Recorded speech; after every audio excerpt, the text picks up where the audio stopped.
So Vision Zero launched nearly 10 years ago to make our streets safer, but a recent study found that 4,200 people are seriously injured on New York City streets over a span of a year and a half, and that's an average of 8 people a day.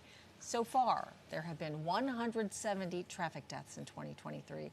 It's been a deadly year for cyclists in particular. 22 have died this year alone compared to 14 during the same period last year. With more e-bikes, scooters, and cyclists on the road, advocates are demanding the city take action to reduce the number of accidents on our streets. And a rally is actually planned for this afternoon at City Hall.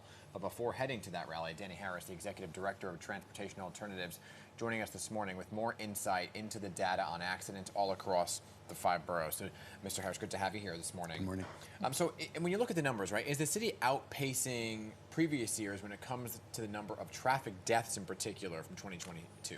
First of all, good morning. Thank you for having me on. The short answer is yes, and it doesn't have to be this way. Vision Zero is more than just a slogan, and we know that when we have the political leadership that's able to deliver these promises, then New Yorkers can be safe to walk, to drive their car, to ride a bike. Right now, what we're lacking is the political leadership to make Vision Zero happen. It's scary to look at the statistics, though. 22 cyclists have died this year alone, but we have so many bike lanes out there, right? I mean, there's 1,300 bike lanes dedicated to cyclists. But can you explain the difference, though? Because what I understand is less than half of those are protected bike lanes.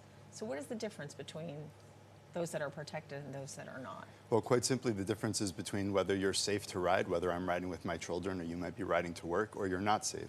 You know, we realize that mistakes happen on the road, but the point is that when a driver, maybe they're distracted, maybe they're swerving out of the way, when they do make a mistake, it shouldn't result in death. So when you have a protected bike lane, which could be moving, parking over, or creating jersey barriers or other protection for cyclists, it not only makes it safer for people to get around, but it encourages more people to cycle. The biggest reason that people don't cycle is because of safety. We have a proven mechanism in protected bike lanes, and we need to roll them out all across the city. So some of the most dangerous neighborhoods, according to Transportation Alternatives, when it comes to deadly bike accidents, were in Brooklyn. What's different in Brooklyn than maybe the other boroughs?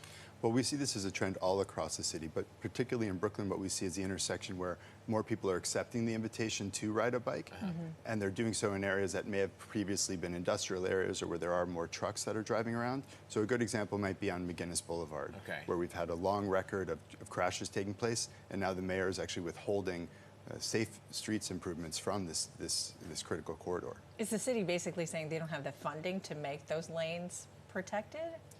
The city actually does have the funding, and the rally today is about the streets plan, where the city not only has the funding but a mandate to do so. This all comes down to political will. You know, we don't go and ask a community whether you want a fire station in your neighborhood or not, but we are going block by block and asking, do you want a safe street, even in the aftermath of deadly crashes? You know, there's been a lot of attention on e-bikes and motorized scooters, and some of them being illegal motorized scooters on the streets as well. We saw some of them being confiscated the other day from some of the asylum seekers who were in town. Workers obviously using these to make deliveries around the city.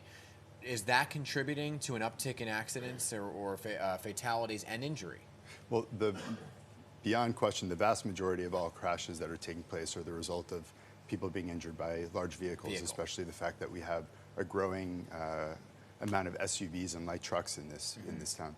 At the same time, everybody needs to be responsible on the street, whether you're a pedestrian or you're on a bicycle or you're on an e-bike or you're driving. Everybody obviously has a responsibility to follow the law, and at the same time, the vast majority of people are dying because of cars. Okay, so then if the city doesn't have the funding, because the mayor just announced that they're going to have to make cuts, right, because of what's going on. He's asking every agency to make 5% cuts.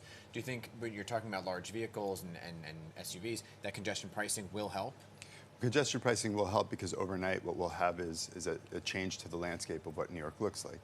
At the same time, this mayor can work to start to deliver real options to New Yorker every day. I mean, with the streets plan, the mayor can start to deliver more bike lanes, more bus lanes, so that New Yorkers have options as they get out of their cars about how to get around the city. Now, your organization created an interactive map. I want to take a look at that because it basically breaks down by category where the most accidents are borough by borough. Can you kind of show us an overview of how it works? Sure. So what we did was we took data sets that were available, but they're not accessible to the public, And what we wanted to do was to show people, based on where they lived, how many serious injuries were taking place there. What we did find was that the Bronx of the boroughs had the highest percentage of serious injuries, 23% more than the average. Manhattan, if you're a cyclist, 77% more than the average. If you're a driver in Staten Island, 48% higher than the average. And again, for every one person killed, there are 11 people who have serious injuries. This might be loss of a limb, somebody who's blind, somebody who loses a fetus. I mean, these are things that may withhold you from working ever again in your life. I do want to get the city's take on this because we did ask them for a response to what you were talking about here. So the city's Department of Transportation says they use an equity formula to determine where safety improvement needs to be done. Here's their statement right here. Throughout Vision Zero, New York City DOT has worked to ensure all New Yorkers benefit from our safety projects, and we've seen the greatest decreases in pedestrian fatalities both in neighborhoods with high poverty rates and the highest levels of non-white residents. Your take on that?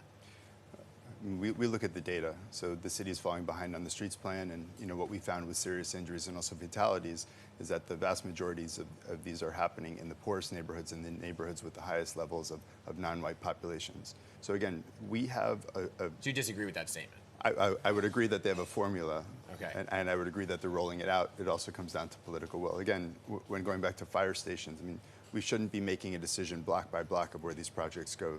DOT has their priority corridors. We have a Vision Zero model. We have a streets plan in place. We simply need the political leadership to roll this out, everyone. No New Yorker should have to fear death or serious injury when crossing the street, whether they're going to school or going to work. So you'll be at that rally later today. Yes. Bottom line, what is it that you are going to ask of the city, and how soon do you want to see that done? Well, this mayor and this council, they have a commitment under the streets plan. It's a legal mandate to be building protected bike lanes, protected bus lanes, and more pedestrian space. This is not they need to do it. This is they have to do it.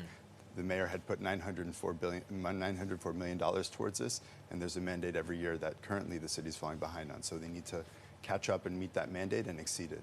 Okay. Well, Danny, keep us posted, okay? We want to stay on top of this, but appreciate you being here today with Transportation Alternatives. Thank you both for having me. And we'll be following that rally today, I'm sure, right here on Pix 11. Thank you.